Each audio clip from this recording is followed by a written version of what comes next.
जीवनाचे परिवर्तन आणि अध्यात्माची पहाट फुलवणारे आपल्या हक्काचे यशवंत प्रसाद न्यूज.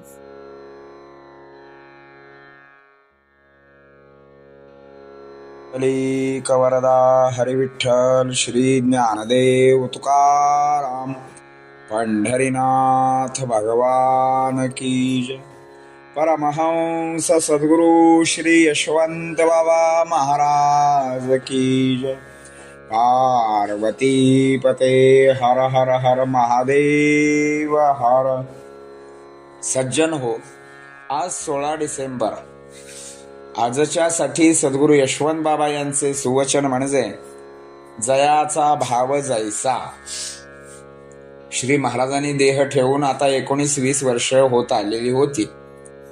मात्र दिवसेंदिवस गर्दी वाढतच होती. याचा अर्थ श्री महाराजांचे भक्तांच्यावर प्रेम होतेच होते,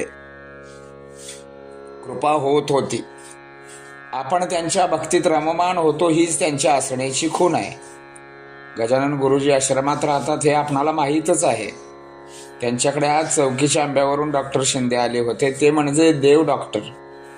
गुरुजींच्या ग्रंथ कार्यामध्ये प्रूफ रीडर म्हणून अव्याहतपणे मदत करणाऱ्यापैकी हे एक डॉक्टर होते, अर्थात सद्ग्रस्तच होते.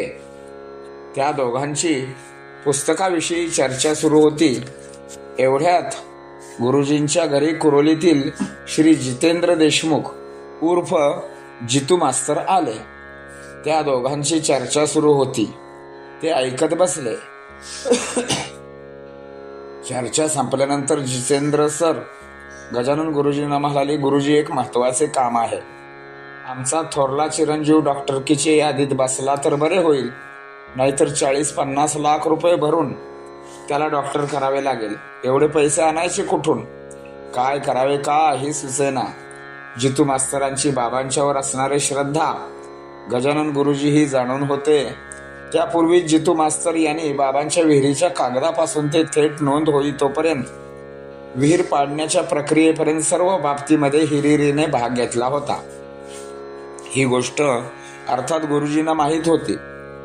हे सर्व कार्य त्यांनी स्वखर्चाने केले होते. त्यासाठी त्यांना जवळजवळ सातारा, वडूज, दहिवडी अशा ठिकाणी 30-40 हेलपाटे घातले होते आणि ते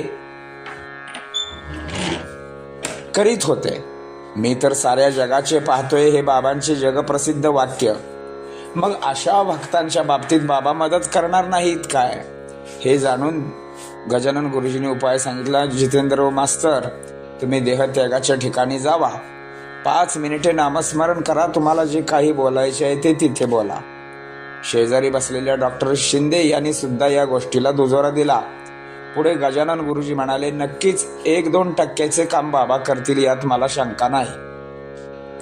तुम्ही श्रद्धेने नामस्मरण घ्या आणि निश्चिंत व्हा. आज्ञा प्रमाण मानून जितेंद्र सर देहत्यागाच्या ठिकाणी गेले. 5 मिनिटे यशवंत हो जयवंत मंत्राचा जप केला. श्री महाराजांना साकडे घातले. श्रीना विनंती केली व दुसऱ्या दिवशी सायंकाळी 7 वाजता यादी लागणार होती. जितू मास्तर पूर्णपणे नामामध्ये रममाण झाले होते. त्या दिवशी सायंकाळी 4च्या दरम्यान जितू मास्तर पुन्हा आश्रमात आले. त्यावेळी तासगावचे पाटील यांचा मुलगा, जो बाबांच्या कृपेने डॉक्टर झाला होता, तोही तिथे दर्शनासाठी आला होता. दोघांची गाठभेट झाली.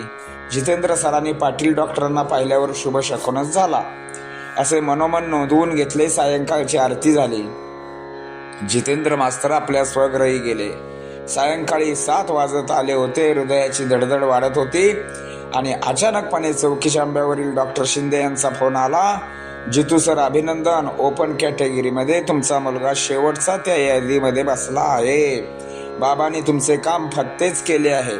ही बातमी ऐकली आणि त्या एका पाल्याच्या पित्याला काय आनंद झाला असेल हे त्याच्याच हृदयाला ठाऊक. दुसऱ्याचे सुख व दुःख इतरांच्या दृष्टीने शीतल असते, मात्र बाबा त्यांना आनंद देतात. ज्यांना आनंद देतात त्यांच्या जीवनात आनंदाचे डोही, आनंद तरंग उमटत असतात. कारण तुमचा भाव जसा असेल तसा तो देव होतो. म्हणूनच आजच्या प्रवचनाचे वाक्य आहे, जयाचा भाव जैसा. पुंडलिक वरदा हरिविठ्ठल. श्री ज्ञानदेव तुकाराम पंढरीनाथ भगवान की जय. परमहंस सद्गुरु श्री यशवंत बाबा महाराज की जय. पार्वती पते हर हर हर महादेव हर. यशवंत हो जयवंत हो, यशवंत हो जयवंत हो, यशवंत हो जयवंत हो.